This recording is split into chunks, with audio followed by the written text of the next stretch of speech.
La Iglesia Cristiana del Centro Evangelístico Misionero del barrio San Benito, bajo la dirección de nuestros pastores Reinaldo Irreño y Rebeca Gómez, presenta la transmisión en vivo de nuestro servicio en línea, en directo desde la ciudad de Villavicencio. Bienvenidos.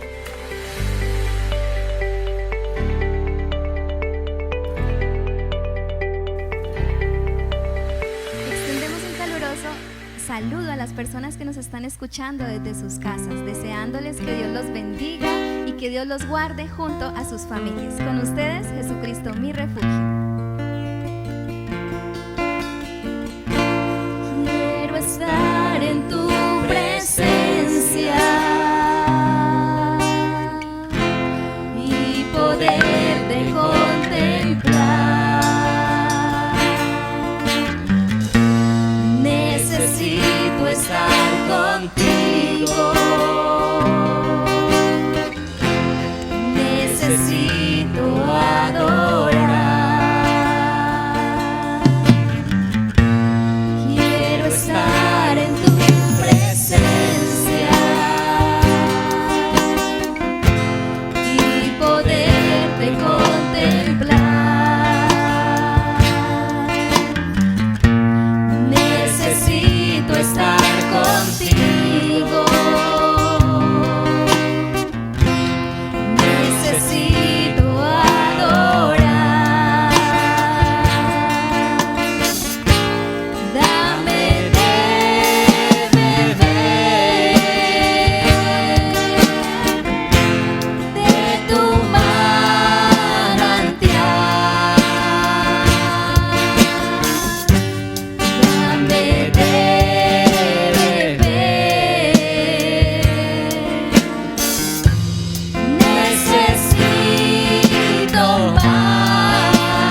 Bien, mis hermanos, hemos estado deleitándonos a través de estos cánticos. Ahora vamos entonces hoy a mirar qué podemos aprender de la experiencia que el rey David nos presenta a través del Salmo 55. En este salmo encontramos el clamor de una persona que ha sufrido terriblemente por la traición y el abandono de sus seres amigos, de sus seres queridos, de sus amigos. David fue una persona que sufrió muchísimo. Fueron varias las razones que este hombre soportó en la vida, y en este salmo nos expresa algunas de esas razones, de esas causas por las cuales él sufría mucho: la calumnia, la opresión, el maltrato, el odio, la traición. Lo afligieron profundamente, y en esa triste situación en la que sintió que no podía soportar más este peso y esta opresión, tenía algo grande en su corazón. Aprendió a confiar en Dios y a suplicar su ayuda. Vamos a mirar del verso 1 al 8, y aquí encontramos que David ora en medio de su tristeza y en medio de sus grandes temores. Del verso 1 al 8 dice el Salmo: escucha, oh Dios, mi oración, y no te escondas de mi súplica.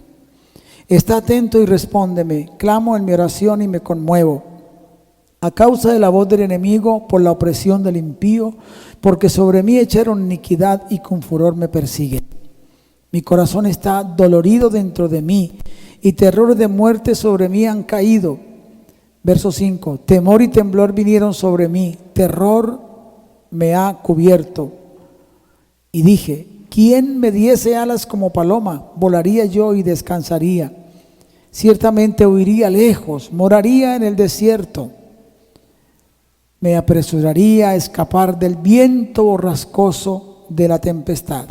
Aquí encontramos al salmista orando por lo que está viviendo y por lo que está soportando. Y clama y dice: escucha, oh Dios mío, mi oración. No te escondas de mi súplica. Está atento, respóndeme. David es un siervo de Dios, un hombre que ha aprendido a confiar en Él, y está viviendo una prueba terrible en su vida. Desea de alguna manera escapar, desea salir de aquello en que está viviendo, y sabe que la única manera es refugiarse en Dios. No tiene a dónde huir, a dónde escapar, a dónde correr, buscando ayuda. David ora, David llora: estoy deprimido, estoy en peligro. La voz del enemigo, la presión de todos los que me odian con tanta furia, mi corazón se estremece, se desvanece. Tengo temor, tengo miedo, estoy espantado, quiero correr, quiero huir. David era un hombre valiente, había ganado muchísimas batallas, había enfrentado muchísimos enemigos y muchas luchas en la vida, pero en el episodio que aquí estamos analizando y que él nos está contando en su oración, nos muestra lo abrumado que se sentía. ¿Cuándo pudo ser esa prueba que David sufrió? Una de las pruebas duras que David sufrió fue la traición de su propio hijo. Cuando su hijo se levantó contra él, armó un ejército, vino contra Jerusalén, lo amenazó de muerte y lo persiguió. David huyó de la ciudad de Jerusalén, la dejó. Él no quiso que hubiera un baño de sangre, porque habrían dos grupos que se iban a enfrentar: los que seguían a su hijo y los que lo seguían a él. Él prefirió abandonar la ciudad. Amaba mucho a Jerusalén para verla convertida en un campo de guerra.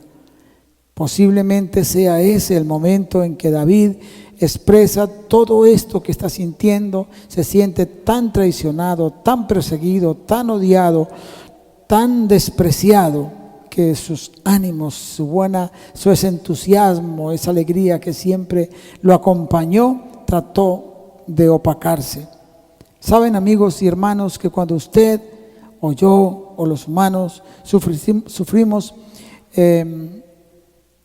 estas cosas, entonces viene la depresión, viene la turbación, viene el desánimo en la vida, viene la confusión mental, y cuando la gente no acude a esa fuente que trae la solución interna en el ser humano, pues es muy peligrosa esa opresión, esa situación.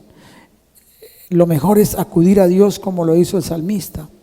Hace unos días hablaba con una persona que me estaba contando una situación que estaba viviendo de esta naturaleza, y él dice que fue al médico, al doctor, le dieron una serie de medicinas, pero eso únicamente le cortaba como el ánimo, la fuerza, pero el problema seguía en la mente, el problema seguía en el corazón. La única medicina y el único que puede curar lo interno del hombre para hacerle sentir fuerte y poder de esa manera enfrentar las circunstancias es el poder del Señor. El Señor Jesús mismo sufrió muchas cosas, soportó muchas situaciones, pero no tuvo otra manera de salir de ellas sino con la oración. Él es el mayor ejemplo de oración. Felicito a los hermanos, a las hermanas que les gusta la oración, que pasan tiempo en búsqueda del Señor, rogando, suplicando. No desmayen, su oración no se va a perder. En medio de toda esta situación que David está viviendo, ya hemos visto que él quiere huir. Él quiere escapar, él quiere abandonarlo todo, él no quiere seguir luchando, él quiere como irse lejos y dice: me iría al desierto donde hay reposo. Él se imaginaba pues que en el desierto pues no iba a encontrar algún ser humano que le perturbara, aunque habrían otros peligros en el desierto, la carencia de agua, no habría sombra, el sol sofocante, las víboras también estaban por allí o algunos de los animales salvajes. Sin embargo, él quiere huir al desierto. Pero él dice que si tuviera alas, pero ¿saben qué es lo que él dice? Alas como de paloma. Yo entonces volaría y me ocultaría, me refugiaría. Y ¿saben qué? Él no quiere alas de águila o de halcón o de algún animal, alguna vez depredadora. No, él quiere alas de paloma. Ese animal dulce, tierno, sencillo, fiel. La paloma es una de las aves que inspira muchas virtudes y muchas cosas. De hecho, que es comparada, o el Espíritu Santo mejor es representado por una paloma. Eso tiene un gran significado. David no quería un corazón rencoroso, no quería una actitud violenta, no quería de ninguna manera, como con sus propias manos, arreglar las cuentas. La paloma vuela bajo y busca refugio cuando ve la tempestad, y así se sentía él. Yo quiero huir como la paloma y buscar un refugio seguro donde yo esté libre de todos estos peligros. Pero claro, las aves también tienen esos otros peligros de otras aves mayores que buscan cómo devorarlas y cómo destruirlas. Ahora, en medio de todo esto, lo que él piensa es huir. ¿Cuántas veces usted ha pensado también huir de tu hogar, de tu casa, de tu trabajo, de la iglesia, huir del pueblo o de la ciudad? Porque viene a la mente la idea de que lejos las cosas van a mejorar y que usted no va a tener ya más ninguna clase de problemas como el que puede estar sufriendo. No, la decisión que David tomó, ese era su pensamiento, huir, pero la decisión final que tomó fue perseverar, permanecer firme, enfrentar el problema, la borrasca, la tempestad cualquiera que fuera, confiado en que la mano del Señor venía sobre él. Ahora veamos lo que dice el versículo 9 al 15. Aquí dice: destrúyelos, oh Señor, confunde la lengua de ellos, porque he visto violencia y rencilla en la ciudad. Mire qué tremendo. Él contempló la ciudad y él amaba Jerusalén, ciudad de paz, ciudad de tranquilidad, pero ahora vio rencilla y violencia. Esto naturalmente lo agobió mucho. Y luego dice: día y noche la rodean sobre sus muros, e iniquidad y trabajo hay en medio de ella. No vio tranquilidad en la ciudad, solamente vio un tumulto de gente problemática, de gente difícil, y allí estaban camuflados todos los que estaban haciéndole, pues, como dicen por ahí, la persecución. Maldad hay, dice el versículo 11, maldad hay en medio de ella, y el fraude y el engaño no se apartan de sus plazas. Mire qué tremendo. Esta ciudad que él conquistó, que él arregló, que él organizó, donde quería que fuera el centro de la comunión con Dios, está llena de fraude, de engaño, de mentira, de violencia, de rencillas. El versículo 12 dice: porque no me afrentó un enemigo, lo cual habría soportado. Ni se alzó contra mí el que me aborrecía, porque me hubiera ocultado de él. O sea, él hace aquí una aclaración. El que me ha afrentado, el que me ha perseguido, ha sido uno de lo que más yo he apreciado, sino tú. Y dice, hombre, al parecer íntimo mío, mi guía, mi familiar, alguien que pertenecía a mi propia familia, es el que me ha traicionado. El verso 14 dice que juntos comunicábamos dulcemente los secretos y andábamos en amistad en la casa de Dios. Mire, ¿qué declaración hay aquí? Con alguien que él compartía sus inquietudes, sus pensamientos, sus anhelos, sus sueños, pero que también con este alguien venía a la casa de Dios, venía a celebrar el culto a Dios, a celebrar la alabanza al Señor. Resulta que se convierte en el peor de las personas para su propia vida. Ahora David, en medio de todo esto que expone, hace esta oración: que la muerte le sorprenda, desciendan vivos al sepulcro, y quizás en un momento de indignación hasta que paguen eternamente por sus delitos, porque hay maldades en sus moradas en medio de ellos. Así que entonces en estos versículos del 9 al 15 encontramos cómo David describe toda esta gente que le está haciendo la vida difícil: violentos, rencillosos, llenos de iniquidad, fraudulentos, engañadores. Y él dice: con semejante plebe de malhechores, ¿quién no va a temer? ¿Quién no tiene terror? ¿Quién no se siente espantado? ¿Sabe una cosa, hijo de Dios, pastores, ministros, usted que sirve en la causa del Señor? Siempre tendremos estas luchas. Estamos expuestos a enfrentar situaciones de esta naturaleza, a tener que vivir estas experiencias, y a veces con las personas que usted como que ha compartido más muchos asuntos de su propia vida, sus sueños y sus anhelos, o con personas, como dice el salmista, que juntos alabábamos al Señor y bendecíamos a Dios. Resultó que se desata, dice David, contra mí el peor de todos los personajes que comienzan a hacerme la vida difícil. Y como ya hemos visto, el salmista expone aquí que la ciudad está hecha un tumulto de cosas desagradables. Saben que Jerusalén es tipo de la iglesia. En el Nuevo Testamento la iglesia se compara con Jerusalén. ¿Por qué? Porque Jerusalén era un centro espiritual de oración, de alabanza, de adoración. Era también un centro de educación y de formación. Era el lugar donde se encontraban los grandes doctores o maestros de las Sagradas Escrituras. Estaba el Arca de la Alianza, el tabernáculo, el lugar de adoración. Entonces la iglesia es comparada con Jerusalén, porque tiene que estar en la vida, en el centro de la congregación, en el centro de la vida cristiana. Todas estas cosas: vivir la paz en el Señor, en comunión, armonía, perdón, disfrutar de la enseñanza de Dios, amar la palabra, la adoración, la confianza en Él. Pero Jerusalén se volvió lo indeseable, algo terrible. El pecado rondaba por todas partes, de distintas formas, de distintas maneras. Se estaba quebrantando el mandamiento de Dios y la adoración al Señor.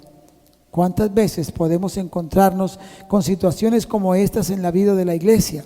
En la epístola de Santiago, capítulo 4, del versículo 1 al 10, Santiago nos hace una exposición que quiero que la podamos mirar por un momentito, para que hagamos de alguna manera esta comparación, este punto comparativo de la vida de la iglesia. Santiago escribe esta epístola para traer a la iglesia una consejería, una orientación de cómo tienen que vivir los cristianos de una manera que agrade a Dios y que sea impactante para el mundo. Nunca la sociedad va a encontrar en la iglesia un ejemplo si se viven esas rencillas, esas violencias y esas maneras tan crueles como a veces se encuentra el trato y la manera de proceder de muchos cristianos, y a veces desde los púlpitos, en las predicaciones, y ahora usando las redes, de una cosa espantosa, horrorosa que estas cosas se den. Y uno se va atrás a analizar la historia de la iglesia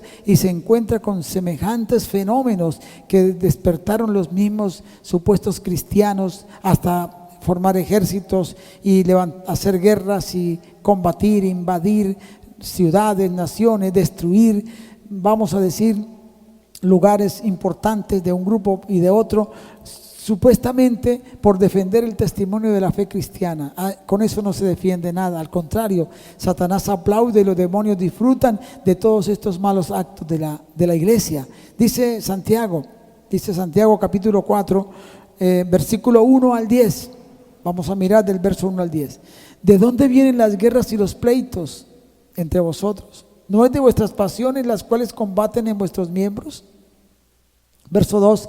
Codiciáis y no tenéis, matáis y ardéis de envidia y no podéis alcanzar, combatís y lucháis, pero no tenéis lo que deseáis porque no pedís. Pedís y no recibís porque pedís mal para gastar en vuestros deleites. Oh almas adúlteras, ¿no sabéis que la amistad del mundo es enemistad contra Dios? Cualquiera pues que quiere ser amigo del mundo se constituye en enemigo de Dios. ¿O pensáis que la Escritura dice en vano, el Espíritu que Él ha hecho morar en vosotros nos anhela celosamente? Pero Él da mayor gracia. Por esto dice, Dios resiste a los soberbios y da gracia a los humildes. Someteos pues a Dios, resistid al diablo y huirá de vosotros. Acercaos a Dios y Él se acercará a vosotros. Pecadores, limpiad las manos, y vosotros los de doble ánimo, purificad vuestros corazones. Afligíos y lamentad, llorad, vuestra risa se convierte en lloro y vuestro gozo en tristeza. Humillaos delante del Señor y Él os exaltará. Aquí expone Santiago la condición de mucho pueblo de Dios: guerras, pleitos, celos, envidias, calumnias, señalamientos y una vida más bien cada vez más inclinándose a complacerse con el mundo y con la manera como la gente que no tiene a Dios vive. Y él lo señala entonces como que están pecando de adulterio espiritual y les dice que se conviertan, que se humillen, que resistan al diablo obedeciendo al Señor, y que si se humillan delante del Señor, la Biblia lo dice, el Señor nos exaltará cuando fuere el tiempo. La Biblia dice, mis hermanos, que las malas conversaciones corrompen las buenas costumbres. Veamos ahora los versículos 16 al 23 del Salmo 55. Aquí David expresa su confianza en Dios. Vamos al Salmo 55 y veamos los versículos 16 hasta el 23. Dice el salmista: en cuanto a mí, qué bonito que aprendamos a tomar decisiones y a declarar de nosotros mismos lo que tenemos que ser. En cuanto a mí, a Dios clamaré y Jehová me salvará. Tarde y mañana y al mediodía oraré y clamaré y Él oirá mi voz. Él redimirá en paz mi alma de la guerra contra mí, aunque contra mí haya muchos. Dios oirá y los quebrantará luego. El que permanece desde la antigüedad, por cuanto no cambian ni tienen a Dios. Extendió el inicuo sus manos contra los que estaban en paz con él, violó su pacto, su compromiso de amistad. Los dichos de su boca son más blandos que mantequilla, pero guerra hay en su corazón. Suaviza sus palabras más que el aceite, mas ellas son espadas desnudas. Echa sobre Jehová tu carga y Él te sustentará.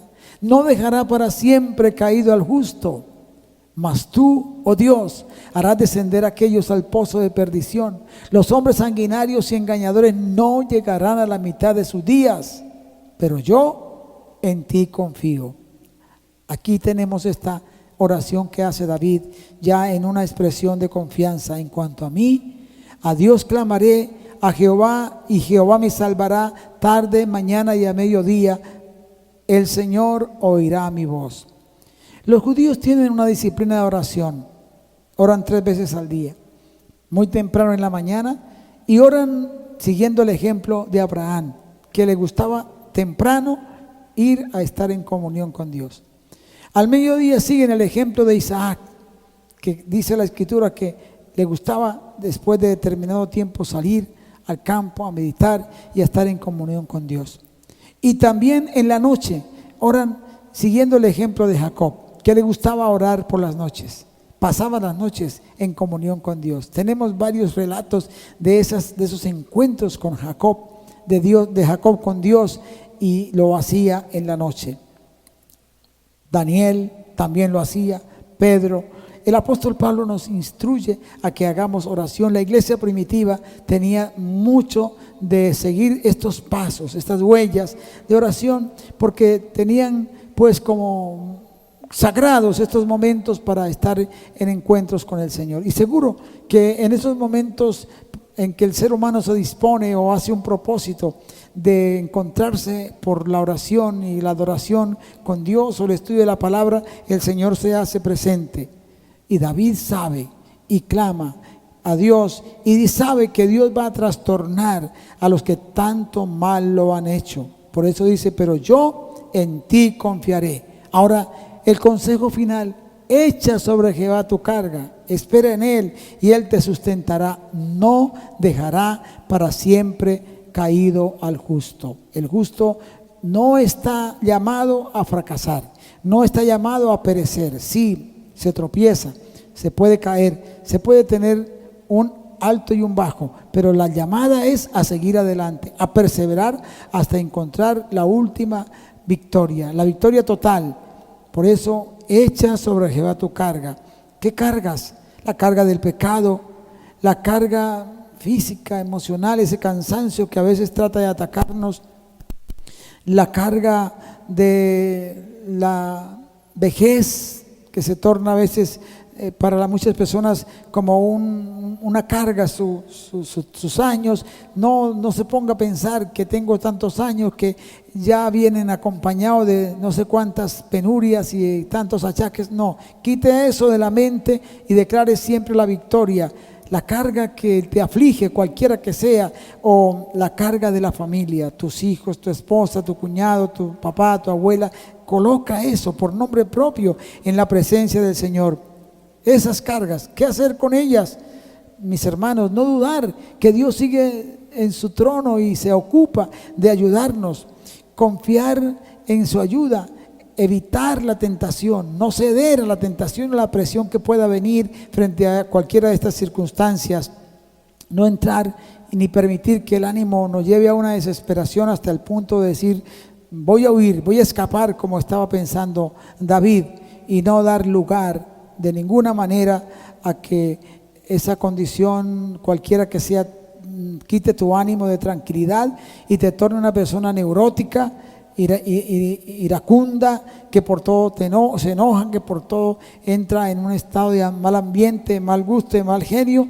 No, tienes y tenemos todos nosotros que descansar en el Señor. Debemos echar nuestras cargas a los pies del Señor. La palabra echar significa arrojar, lanzar, y requiere una acción, una fuerza de voluntad. Cuando yo voy a quitar algo, a tirarlo, yo tengo que esforzarme, tengo que tomar una decisión. ¿Qué cosas te rodean de las que usted sabe que tiene que sacar, echar, lanzar de ti, de tu mente? No acercarse a ellas porque te oprimen y te inducen al pecado. Así que, mis hermanos, el Señor Jesucristo quiere cargar y ha prometido llevar todo el peso de nuestra culpa y de nuestro pecado. Solamente el hombre tiene que confiar en esa misericordia de Dios y poner ese peso a los pies del Señor y levantarse victorioso, creyendo que la vida en Dios es una vida admirable y bonita. Él quiere ser tu amigo, Él quiere ser tu compañero. Dios quiere que usted deposite y que yo deposite mi fe precisamente en el Señor Jesucristo, que nunca se niega a ayudarnos. Él dice, el que a mí viene, no lo echo fuera. No importa cómo estés, qué estés pensando, por qué caminos haya pasado, hasta dónde te hayas hundido, el Señor te espera con sus brazos abiertos. Oremos. Amante Padre Celestial, gracias te damos porque en cualquiera de las circunstancias que hemos vivido, tu mano nos ha acompañado y tu fortaleza ha estado con nosotros. Gracias por los hermanos que han estado atendiendo este devocional. Sabes las aflicciones, las tristezas, el dolor, el peso que agobia la vida de mis amados hermanos y los que oyen o ven este video. Te ruego, Padre, que en el nombre de Jesús el Espíritu Santo venga sobre todos para darles esa fuerza y también, Señor, que traigas esa liberación a la mente, al alma y al espíritu de cada uno de mis hermanos. En Cristo Jesús. Amén. Y bueno, hermanos, gracias por estar juntos, acompañarnos hasta el próximo devocional. Sigamos orando porque esto sí que es un peso, es una carga de aflicción a veces que no podamos reunirnos. Yo lo entiendo, me ubico en su lugar, hermana, hermano, y allí encerrados tanto tiempo, pues hay otras cosas que se están manifestando en las personas. No permita que esta situación que estamos viviendo te lleve a un desborde emocional y entres en una crisis y de un descontrol de tu vida emocional y vayas a perder la paz y la tranquilidad. No, invoca al Señor, espera y alaba al Señor y adórale y clamemos para que esta situación pronto se resuelva. Bendiciones muchas, el saludo muy especial, el mío y del de mi esposa Rebeca. Gracias.